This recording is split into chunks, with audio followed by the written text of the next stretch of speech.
इन 10 चीजों के बारे में हमारा मुआशरा, हमारा समाज गौर करे कि वो क्या है, और वो चीजें कहीं हमारे और आपके अंदर तो नहीं पाई जा रही हैं। औसानी रसूलुल्लाह सल्लल्लाहु अलैहि वसल्लम बिअश्र कलिमात।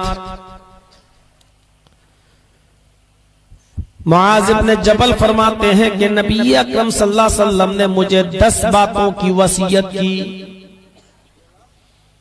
10 बातों में पहली चीज, ला तुशरिक बिल्लाहि शैअन इन कुतिलता व हुर्रिता। आए मुआज़ इब्न जबल, किसी भी हाल में, किसी भी कंडीशन में तुम अल्लाह के साथ शिर्क मत करना, अल्लाह के साथ किसी और को शरीक मत ठहराना। इन कुतिलता व हुर्रिता, अगरचे तुम्हें कत्ल कर दिया जाए या तुम्हें जिंदा जलाकर राख कर दिया जाए। मतलब बिल्कुल वाज़ेह है कि अगर कोई कत्ल कर दे तो अपने आप को कत्ल करवा लेना। कोई तुम्हें आग में जिंदा डाल दे तो आग में कूद जाना, छलांग लगा देना, जल जाना और अपनी बॉडी को राख कर लेना, ये गवारा कर लेना, लेकिन अल्लाह के साथ किसी को शरीक नहीं करना। पहली चीज, अभी तशरीह बाद में। दूसरी चीज, वला तउक़न्न वालिदैक व इन मराकन तखरुज मिन अहलिका व मालिक। आए मुआज़ इब्न जबल, दूसरी चीज ये है कि अपने वालिदैन की, अपने माँ बाप की कभी नाफरमानी मत करना, अपने माँ बाप को कभी मत सताना।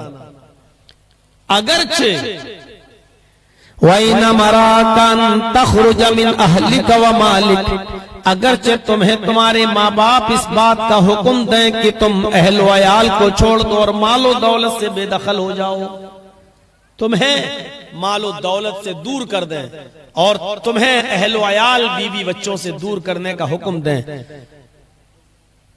तो तुम अपने बीवी बच्चों से दूर हो जाना। मालो दौलत को छोड़ने के लिए कहें तो उसको भी छोड़ देना, लेकिन अपने माँ बाप की नाफरमानी मत करना। वालिदैन का मकाम भी समझिएगा। एक तो ये कहा कि वालिदैन की नाफरमानी मत करना, काफी था, लेकिन नहीं, उनके मकाम और मर्तबे को बताने के लिए ये भी कहा वइन अमराकान तखरुज मिन अहलिका व मालिक, अगर वो तुम्हें तुम्हारे बीवी बच्चे छोड़ने के लिए कहें तब भी उनकी बात मानना, नाफरमानी मत करना। और तुम्हें तुम्हारा कमाया हुआ माल छोड़ने के लिए कहे चल निकल मेरे घर से, तो तुम अपना कमाया हुआ माल भी अपने माँ बाप के घर में छोड़कर निकल जाना, लेकिन अपने माँ बाप की नाफरमानी मत करना। अजीब सी बात लग रही है ना। अभी तशरीह में जब आऊंगा तब पता चलेगा कि सहाबा किराम और बाद में आने वाले लोग अपने माँ बाप की कितनी इताअत और कितनी बात माना करते थे। 2 चीजें, वला तत्रुकन्न सलातन मक्तूबतन मुतअम्मिदन फइन्न मन तरक सलातन मक्तूबतन मुतअम्मिदन फक़द बरिअत मिन्हु ज़िम्मतुल्लाह। आए मुआज़, तीसरी चीज, फर्ज नमाज कभी भी कसदन अमदन जानबूझकर मत छोड़ना। वला तत्रुकन्न सलातन मक्तूबतन मुतअम्मिदन, फर्ज नमाज कभी भी कसदन अमदन जानबूझकर मत तर्क करना। फ़इन्न मन तरक सलातन मक्तूबतन मुतअम्मिदन फ़क़द बरिअत मिन्हु ज़िम्मतुल्लाह, इसलिए कि जो शख्स फर्ज नमाज अमदन कसदन जानबूझकर छोड़ देता है, फ़क़द बरिअत मिन्हु ज़िम्मतुल्लाह, तो अल्लाह की कोई जिम्मेदारी उसकी ऊपर नहीं रहती, वो अल्लाह के जिम्मे से बरी हो जाता है, अल्लाह के ऊपर उसकी फिर कोई जिम्मेदारी नहीं रहती।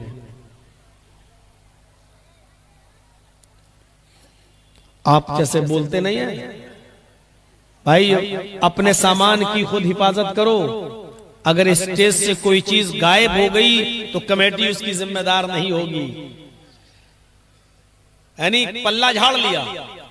तो अल्लाह रब्बुल आलमीन ने भी यही कहा, अल्लाह के नबी ने, फर्ज नमाज को किसी भी हाल में मत छोड़ना जानबूझकर, और अगर फर्ज नमाज को जानबूझकर छोड़ दिया तो अल्लाह की कोई जिम्मेदारी नहीं, अल्लाह बरी है। 3 चीजें,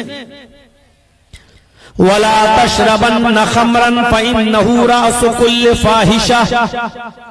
ऐ मुआज, चौथी चीज ये है कि शराब को हाथ मत लगाना। वला तशरबन खमरन, शराब मत पीना। फइन्नहु रासु कुल्ल फाहिशतिन, इसलिए कि शराब हर फहश और गंदे काम की जड़ है, हर गलीज और गंदे कामों की सरदार है, यानी तमाम बुराइयों की जड़ और तमाम बुराइयों की मां और तमाम बुराइयों का सर चश्मा है शराब। शराब पीने वाला कोई भी गुनाह कर सकता है, बड़े से बड़ा गुनाह भी वो कर सकता है, क्योंकि शराबी को पता ही नहीं कि वो कर क्या रहा है। तो शराब तमाम बुराइयों की जड़ है। 4 चीजें, और 5वीं चीज, इय्याका वल मासिया फइन्न बिल मासियति हल्ल सखतुल्लाह। आए मुआज इब्ने जबल, अल्लाह की नाफरमानी, मासियत और गुनाह का कोई काम न करना, उससे बचे रहना। आए मुआज, हर मासियत से, हर किस्म के गुनाह से, हर किस्म की बुराई से अपने आप को बचा लेना। फइन्न बिल मासियति हल्ल सखतुल्लाह, इसलिए कि जिस बस्ती में, जिस शहर में, जिस आबादी में, जिस करिया में, जिस गांव में अल्लाह की खुलेआम नाफरमानी होती है, गुनाह के काम होते हैं, हल्ल सखतुल्लाह, उस बस्ती पर, उस करिए पर, उस गांव पर अल्लाह का अजाब हलाल हो जाता है, अल्लाह की नाराजगी हलाल हो जाती है, यानी अल्लाह रब्बुल आलमीन उस बस्ती पर अपना अजाब नाज़िल फरमाता है। ये 5 चीजें बताई हैं, तो 10 इस हदीस के अंदर। चलिए वो 5 जो बाकी हैं गिना देता हूं, अगर चल पाया तो ठीक। इय्याका वल फरार मिनज़ ज़हफ़ व इन हलकन नास। छठी चीज, मैदाने जंग में लड़ रहे हो, अगर जिहाद कर रहे हो, काफिरों के मुकाबले में लड़ रहे हो, उनकी तरफ से आने वाले तीर तुम्हारे ऊपर बरस रहे हो, या उनकी तादाद ज्यादा देखकर तुम पीठ दिखाकर मत भागना। ऐसा ना हो कि देखो रे ये तो बहुत ज्यादा है, भागो नहीं तो चटनी बना देंगे, हम मारे जाएंगे। तो कभी भी मैदाने जंग से पीठ फेर कर मत भागना। वइन हलकन नास, अगरचे लोग हलाक हो रहे हो, बर्बाद हो रहे हो, कत्ल हो रहे हो, मिट रहे हो, अपने आप को भी खत्म करा लेना, कत्ल करा लेना, लेकिन मैदाने जंग छोड़ के भागना नहीं। इसलिए कि यहां अगर कत्ल हुए, मारे गए, तो शहादत का दर्जा पाकर जन्नत मिल जाएगी। छठी चीज, 7वीं चीज, वैसा साबन्ना समौतानुन वांत फीहिम फस्बुत। आए मुआज, अगर किसी बस्ती में कोई बीमारी फैल जाए और उस बीमारी की वजह से मौतें होने लगे, उस बस्ती में कोई बीमारी आ जाए, ताउन फैल जाए, छुआछूत की कोई बीमारी फैल जाए, अगर किसी बस्ती के अंदर कोई बीमारी फैल जाए और उस बीमारी की वजह से मौतें होने लगे, उस बस्ती में लोग मरने लगे, व अंत फीहिम, तो तुम उस बस्ती में अगर मौजूद हो, फस्बुत, तो उसी में रहना। मौत के डर से अपना गांव, अपना शहर, अपनी करिया, अपनी बस्ती को छोड़कर दूसरी जगह मत जाना। कोरोना में देखा है ना, जो जहां है वहीं रहो, इसलिए कि हो सकता है कि तुम किसी शहर से आ रहे हो, अपने शहर तुम्हें कोरोना फैल गया हो, तुम्हारी वजह से पूरे गांव में कोरोना फैल जाए, तो जो जहां था उसको वहीं रोक दिया गया, जो जहां था उसको वहीं रोक दिया गया। इसलिए कि तुम्हारी बस्ती में जो बीमारी फैली है, हो सकता तुम्हें लग गई हो, अब तुम मौत के डर से दूसरे गांव में भाग रहे हो, तो वो बीमारी से दूसरा गांव भी मुतासिर हो जाएगा और उस गांव के अंदर भी लोग मरने लगेंगे। क्या कहा? वैज़ा साबन्नासा मौतानुन व अंत फीहिम फस्बुत। ऐ माज़, अगर तुम्हारे गांव में या तुम जिस शहर में रहते हो वहां कोई बीमारी फैल जाए और उस बीमारी की वजह से मौतें होने लगे, उस बीमारी की वजह से लोग मरने लगे, तो तुम उस गांव को छोड़कर मत जाना, उस बस्ती को छोड़ के मत जाना। ऐ महाराज, तुम उसी बस्ती में साबित कदम रहना, उसी बस्ती में मुकीम रहना, उस बस्ती को मत छोड़ना। ये 7 चीजें हो गई। 8वीं चीज, वह अनफिकाला आयालिका मिन तौलिक। ऐ माज, अपने बीवी और अपने बच्चों के ऊपर अपने ताकत के मुताबिक, अपनी इस्तिताअत के मुताबिक खर्च करना, कंजूसी मत करना। बीवी बच्चों के लिए जो इससे पाक हो जाए तो पहली तलाक दो ताकि वो डर जाए, और एक तलाक के बाद हो सकता है कि वो सुधर जाए, रास्ते पे आ जाए। गैर मर्द को आपके बिस्तर पर ना आने दे, माफी तलाफी कर ले, अगर कर लेती है, सुधर जाती है तो रुजू कर लो, वो आपकी बीवी है। और अगर इसके बावजूद नहीं मानती है तो फिर दूसरे महीने में जब वो हालत हैज से पाक हो जाए तो फिर दूसरी तलाक दो। अगर दूसरी तलाक के बाद भी डर जाए, सुधर जाए, रास्ते पे आ जाए, गैर मर्द से रिश्ता तोड़ ले, तब भी आप उसको रुजू कर सकते हो, क्योंकि अभी आपने 2 ही तलाकें दी है, वो आपकी बीवी है। लेकिन 2 महीने के बाद भी अगर वो नहीं मानती और गैर मर्द को बिस्तर पर लाती है, आपको चिढ़ा रही है, आपकी तलाक का भी कोई असर नहीं पड़ रहा है, तो फिर आप समझ लो कि अब ये बदचलन है, अब ये किसी भी कीमत पर मेरी नहीं बनकर रह सकती है। मेरी दी हुई 2 तलाकों के बाद भी इसका घमंड नहीं छूटा और ये घर बिगाड़ना ही पर आमादा है, तो फिर ऐसी औरत जो आपकी 2 तलाकों के बावजूद भी गैर से अपना रिश्ता नहीं खत्म कर रही है, तो फिर अब ऐसी औरत की जरूरत भी नहीं होनी चाहिए आपको। फिर तीसरे महीने में तीसरी तलाक देकर उसका मामला खत्म करो। तो मेरे भाइयों, इसी बात को अल्लाह के रसूल ने कहा, वला तरफउ अनुमा साका अदबन, अपने बीवी बच्चों पर जरूरत के मुताबिक खर्च करो और अदब की लाठी, अदब का डंडा उनके ऊपर से मत उठा लेना, यानी बेलगाम मत छोड़ देना। जो मर्जी आए करें, जो दिल में आए वो करें, जितना जब चाहे घर से बिला इजाजत निकल जाएं, जब चाहे बाजार जाएं, जब चाहे शॉपिंग करें और जब चाहे वो अपनी शौहर को अपने जूते की नोक पर रखें और पूछे न और आवारा घूमती फिरें, उनको कोई मतलब नहीं शौहर से, उनको बेलगाम मत छोड़ देना। अदब का लगाम उनके नाक में डाले रहना, अदब की लाठी उनके ऊपर से मत उठा लेना। ये 9 चीजें हो गई हैं। और 10वीं चीज बच्चों के सिलसिले में फरमाई, ऐ माज, 10वीं चीज है वह अखिफहुम फिल्लाह, अपने अहलो अयाल को, अपने बीवी और बच्चों को अल्लाह से डराते रहना, अल्लाह का खौफ उनके दिल में भरते रहना, अल्लाह का खौफ और अल्लाह का डर उनके दिल में आना चाहिए। ये 10 चीजें आप अपने जहन में रखिएगा, भूल गए होंगे ना। ये 10 चीजें जो बताई हैं, सुन तो लिया 10, लेकिन खड़ा करके पूछे तो गिना नहीं पाएंगे, निकल गई होगी जहन से, दिमाग से। अब आइए पहली चीज की हल्की सी तशरीह, दूसरी चीज की हल्की सी तशरीह।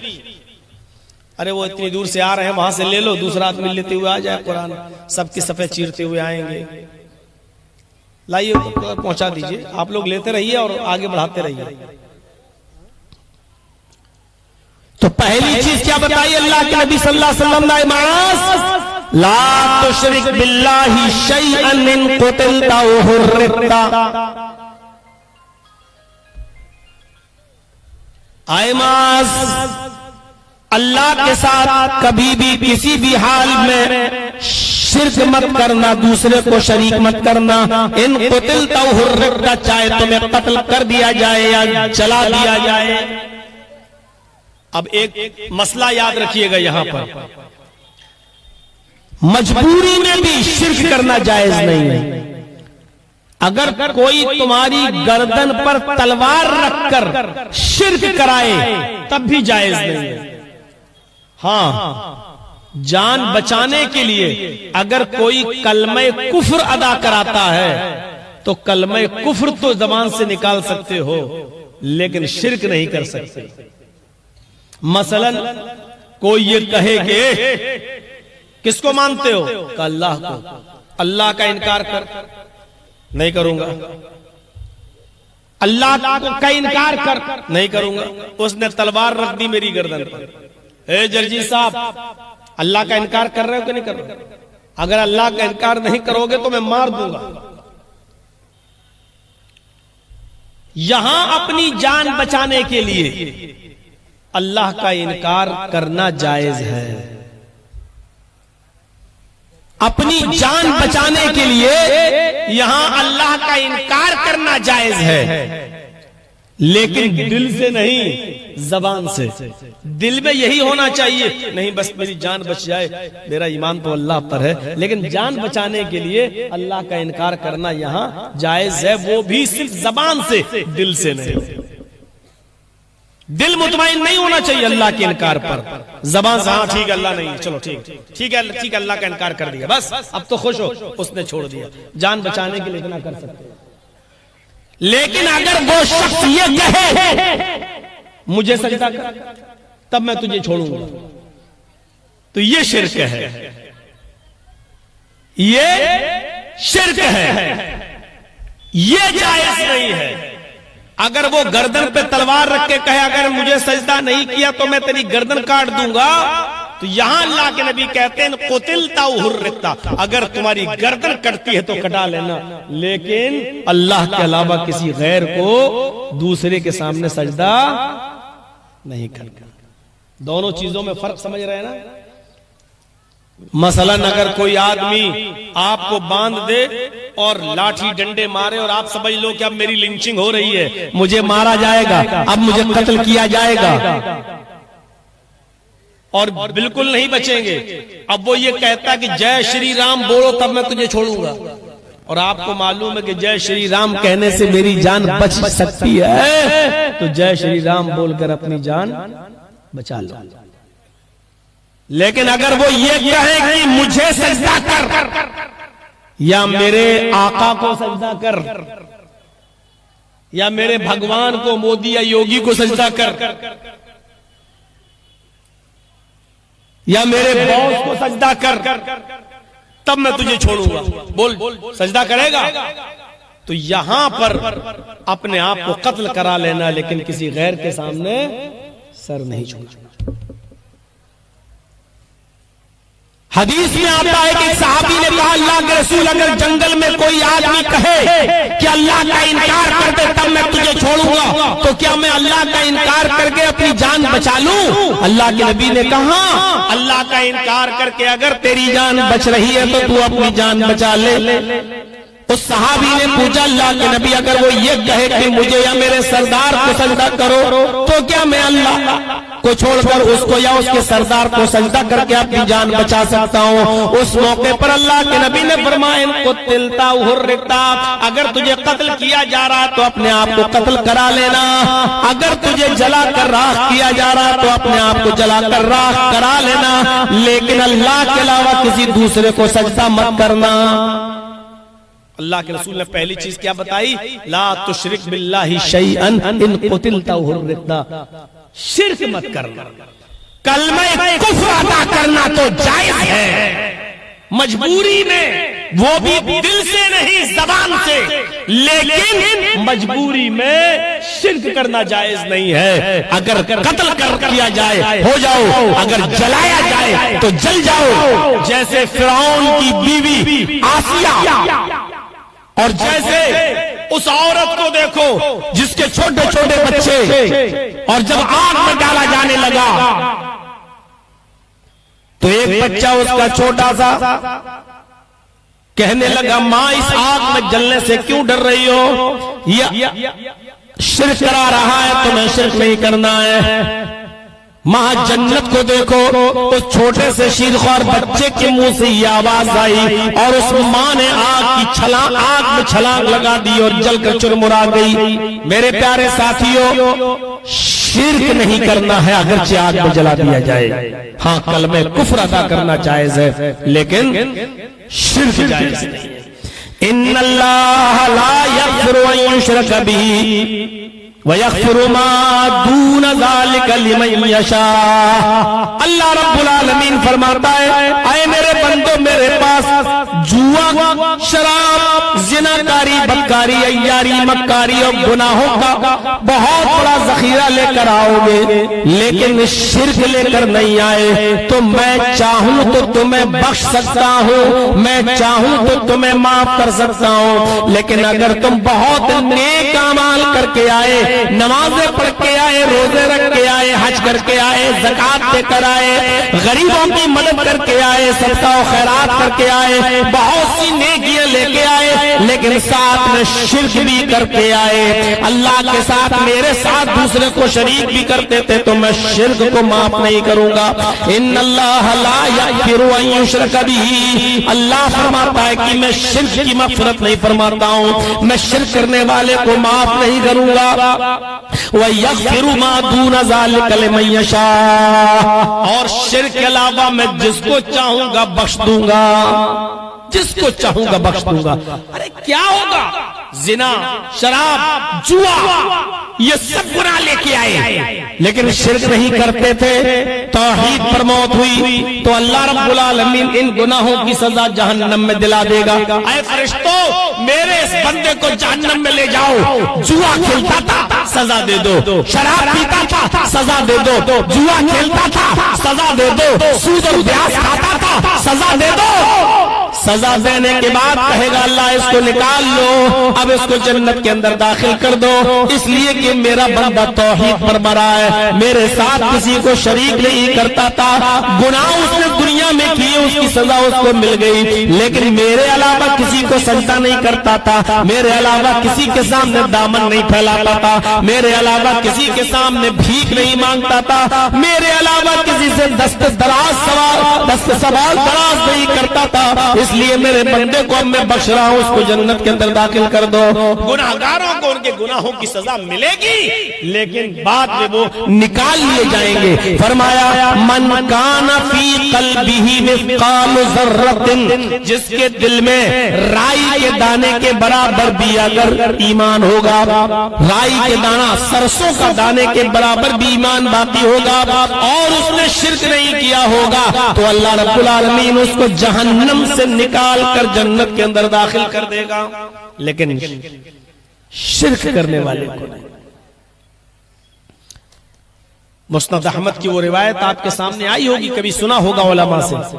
दो लोग एक बुत के पास से गुजरे, दो शख्स एक बुत के पास से गुजरे, वहां पूजा होती थी उसकी, वहां जो बैठा हुआ था मजाबर समझ लो, जो उस बुत का रखवाला था, उसने इन दोनों से कहा चलो हमारी इस बुत के ऊपर कुछ चढ़ाओ, कुछ चढ़ावा चढ़ाओ। दोनों ने कहा हमारे पास कुछ नहीं। उस आदमी ने कहा जो बुत के पास बैठता था रखवाला, उसने कहा कर्रिब वलो जुबाबन, हमारे बुत के पास से गुजर नहीं सकते हो जब तक कि कुछ चढ़ाओगे नहीं, अगर एक मक्खी ही हो उसको मार के चढ़ाओ, लेकिन चढ़ाओ। ये चीज उन लोगों के लिए इबरत नाक होनी चाहिए जो पूरी पूरी चादर चढ़ा देते हैं, 18-18 और 20-20 मीटर के पूरे थान ले जाते हैं और चढ़ाते हैं। उस शख्स ने कहा कि एक मक्खी ही चढ़ाओ मार के, लेकिन चढ़ाओ। उसमें से एक आदमी ने एक मक्खी मारी, उन दो लोगों में से एक आदमी ने एक मक्खी मारी, और मक्खी मारने के बाद उसने उस बुत के ऊपर चढ़ा दिया। लो फखल्लऊ सबीला, मुस्नद अहमद के अल्फाज हैं, उन लोगों ने उसका रास्ता छोड़ दिया। जाओ, इसने मक्खी मार के चढ़ाया, जाने दो इसको, चलो इसने चढ़ाया तो है कुछ। फखल्लऊ सबीला, फदखल अन्नार, जब वो मरता है तो अल्लाह रब्बुल आलमीन ने उसको जहन्नम में दाखिल कर दिया। गौर कीजिए, एक मक्खी मारकर चढ़ाया था, कहां गया? जहन्नम में। लेकिन दूसरा आदमी जो था उसने कहा मैं मक्खी भी मार कर नहीं चढ़ा सकता, मैं अल्लाह के अलावा किसी के ऊपर नजराने चढ़ाना जायज नहीं समझता हूँ। ये शिर्क है कि मैं कोई चीज किसी गैरुल्लाह पर चढ़ाऊं। मैं पत्थर पे बुत के सामने मक्खी भी नहीं चढ़ा सकता, नहीं चढ़ाऊंगा। हदीस के अल्फाज फक़तलूहु, उन लोगों ने मिलकर उसको मार डाला। जो उस बुत के रखवाले थे उन सब ने मिलकर उस आदमी को कत्ल कर दिया। जिसने मक्खी भी मार कर न चढ़ाई उसको कत्ल कर दिया और मार दिया। फदखलल जन्नह, इधर उसको मारा, अल्लाह ने उसको जन्नत के अंदर दाखिल कर दिया। क्यों? क्योंकि ये तौहीद पर मरा था, इसने गैरुल्लाह पर मक्खी भी नहीं चढ़ाई।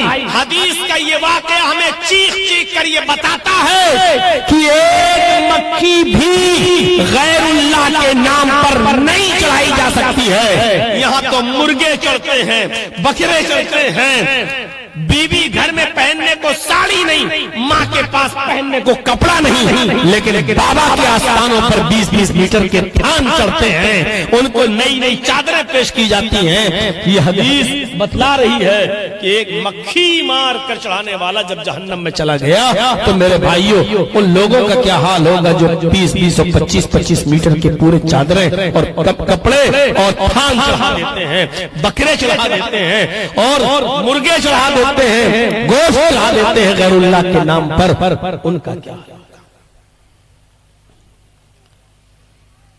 ला तुश्रिक बिल्लाहि शैअन इन क़ुतिलतौ हुर्रिता, बर्दाश्त ही नहीं अल्लाह को, कत्ल करवा लेना, जलाकर राख कर लेना, लेकिन शिर्क मत करना। अच्छा एक बात और सुन लो, बस शिर्क के ऊपर ये आखिरी, फिर आगे बढ़ता हूं।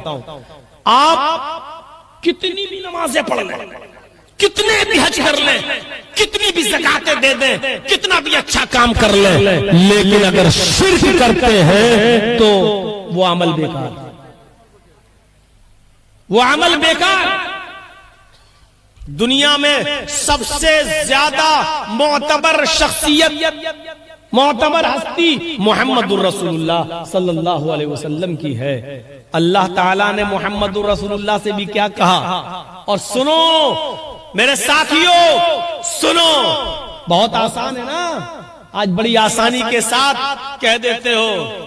आज हमारी जबानों से कितनी जल्दी निकल जाता है, अरे साहब वो डॉक्टर बहुत अच्छा है, अरे वो तुम्हारे बेटे को सही कर देगा, अरे उस डॉक्टर के पास चले जाओ, अरे वो तो मौत के मुंह से निकाल लेता है।